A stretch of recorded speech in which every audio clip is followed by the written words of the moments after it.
大家好，我是绿萝。古人说食色性也，这无论是吃喝，还是我们说对于美色的向往，这无非都是人的本性。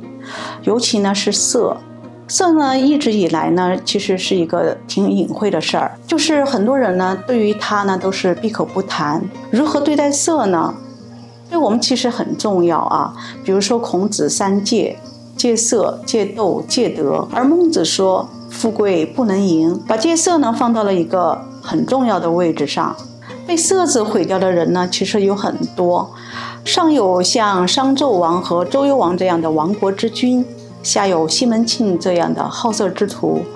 虽然我们说好色呢是人的本性，但是你还是得自己稍微控制一下。一旦你纵欲过度呢，可能会招来恶果。所以说万恶淫为首，想要拒绝恶业呢，首先你要做到戒色。我呢听过一则故事，故事的主人公呢是三朝的贤相韩琦。韩琦呢不光是经历了仁宗、英宗还有神宗这样的3个皇帝，也经历过包括抵御西夏、亲历新政这样的大事件。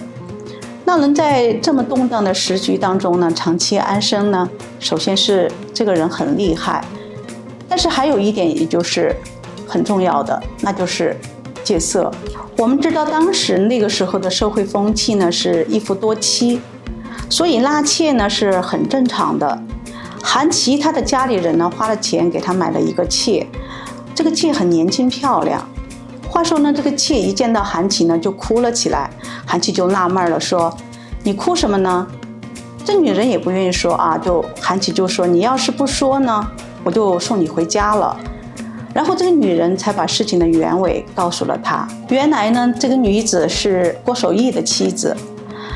郭守义当时呢也做官，但是呢郭守义被小人诬告丢了官，因此这一家老小就没有了生活来源。迫不得已呢，这个女子呢她卖身救济家里面，其实也是挺厉害的。韩琦听完呢就说，你看这个钱呢你先拿着，卖身契呢你先放我这儿。如果你丈夫真的是被人诬陷的，是清白的，那我一定会帮他洗脱冤屈。那时候你愿意的话，你再回到我这儿来伺候我。其实呢他不是想让他怎么样而是韩琦呢怕女人报恩不肯走，所以呢就给他找了个借口。果然郭守义没有多久呢就官复原职了。等到这个女人在登门的时候呢，韩琦就跟家里的仆人说，你不要开门，并且呢还把卖身契给撕掉了。女人呢在门前呢磕了几个头，最后也就走了。你看我们都说万恶淫为首，所以说戒色呢其实我们可以看作是一种行善，是一种积德。或许是活着的时候一种可能就是积福积报的行为吧。那么在民间呢就有传说说韩琦在活着的时候做了很多好事儿，所以死后呢哪怕他到了地府，他也做了一个子府真人。传说呢归传说韩琦为官几十年，之所以没有经历过太严重的政治打击，其实很大原因在于这个人做事呢很规矩，很有原则，什么夫名徐利这一切呢都看得很淡。